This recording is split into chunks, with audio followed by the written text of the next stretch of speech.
what the English word is. Okay? Another way, instead of acting it out, you can have them draw on the board picture. Now, human knots. This one's fun. And in fact, let's practice this one. Has anybody ever done human knots before? No. Okay. How many people we have here?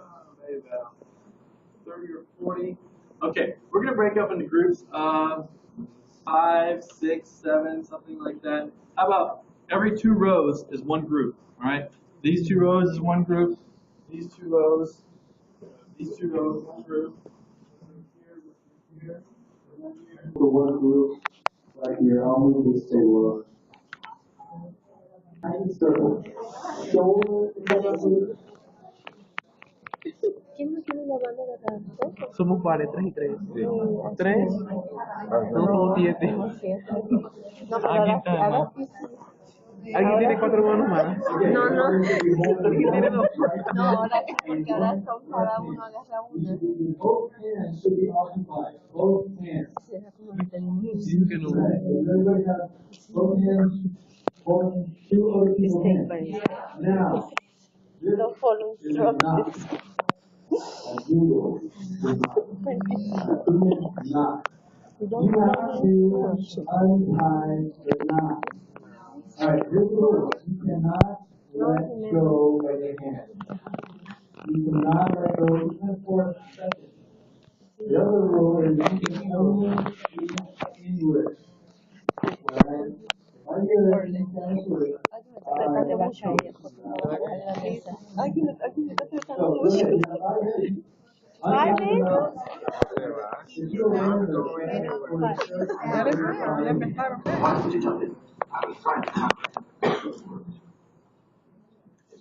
song. Sparkle. You sing it. The words aren't important. What's important is that you have a good time singing. Oh, I am sorry about that. We having a good time. God, I liked it better before he died. Let's go. Let's go there. So he's having a hard time understanding the meaning of the words. Yeah, I don't know what the meaning.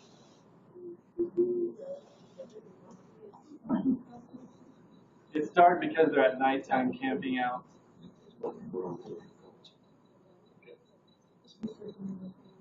Life is not a thing. He said, life is not a dream. He said, go to sleep. Let me see if I can turn this up a little bit. Is that coming from the amp or is it coming from back there?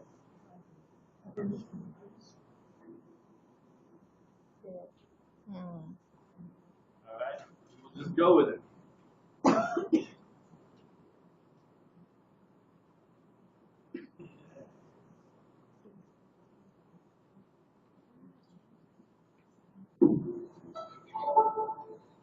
Can you hear that?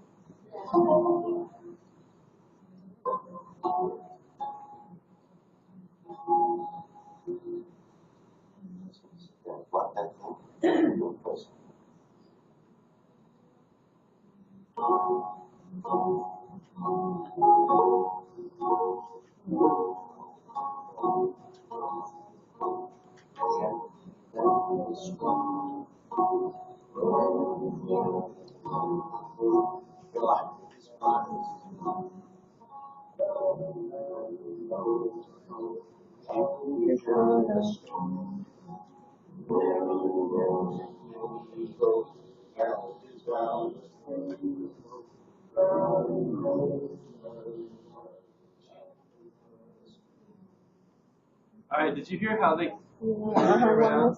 They did it. Yes. That's pretty cool. Now, I think you can do. All right. Okay. Do we have our captains back? Let's try this again. This time we're going to start first on this side, and then we're going to start on that side. Okay? So you're going to start singing "Row, row, row your boat gently down the stream, merrily, merrily," and then after they start, I'm going to start you guys, and you're going to start "Row, row, row your boat." Okay? Don't get confused by what they're singing. All right. Are you ready? Yeah. Okay.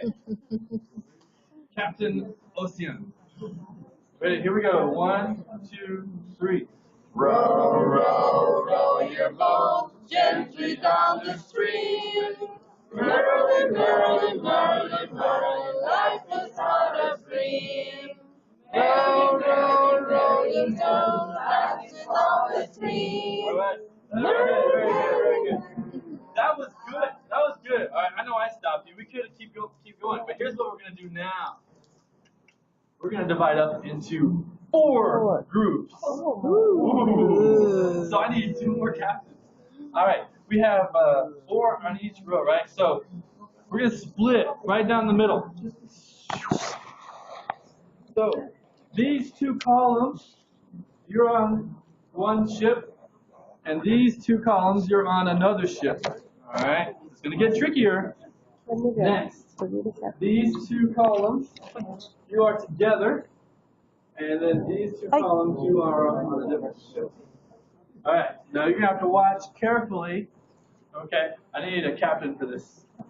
There we go. And a captain for this ship. Oh, she's. Yeah. We need one more. She jumped ship. She went to that side. I'll be your captain. Okay, there you go. There you go. All right. What's your name? Lisnet. Captain Lisnet. All right. Okay, we're gonna do it. It's gonna be a little bit more complicated, but we'll see. This is gonna be fun. All right. So we're gonna do row, row, row your boat, and then row, row, row your boat. And just keep going. Watch your captain. Are you ready? Okay, we're gonna start these 2 rows first. Are you ready? Ready? Are you ready? Because you're going to start next. Ready? 1, 2, 3. Row, row, row your boat. Row, row, row your boat gently down the stream. Merrily, merrily, merrily, merrily, life is not a dream. Row, row, row your boat gently down the stream. Merrily, merrily, merrily, merrily, life is not a dream. Row, row, row your boat gently down the stream. Merrily, merrily, merrily, merrily, life is not a dream.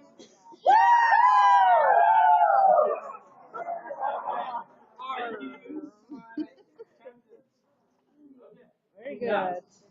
Was that fun? Yeah. But, Pretty you good. think your kids would have fun doing that? Of course. Now, I just forgot one thing. You weren't rowing. Oh. So that's what we should do with your kids. Have them do the motion while they're singing. Row, row, row your boat, and make them do the rowing motion. And maybe you can see which ship can row faster than the other ship. And remember, what does the word merrily mean? Merrily is an adverb that means what? It comes from the, I'm sorry, it is an adverb. It comes from the adjective merry. What does merry mean? Happy. M-E-R-R-Y.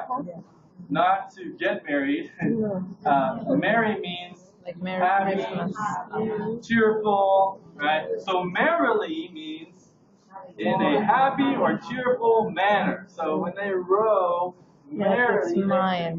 Smiling. Yes. Okay. Since we missed it, let me go back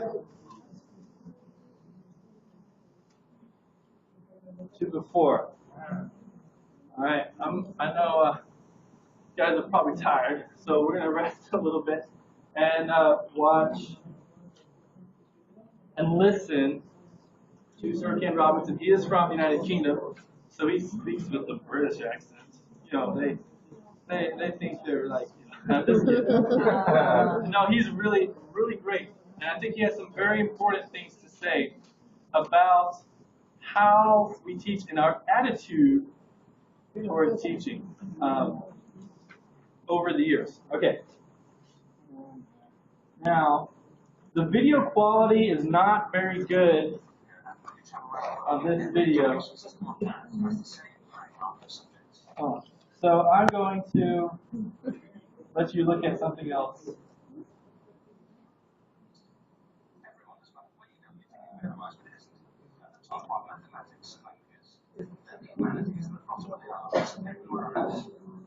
And in pretty much every system too, there's a hierarchy within the arts.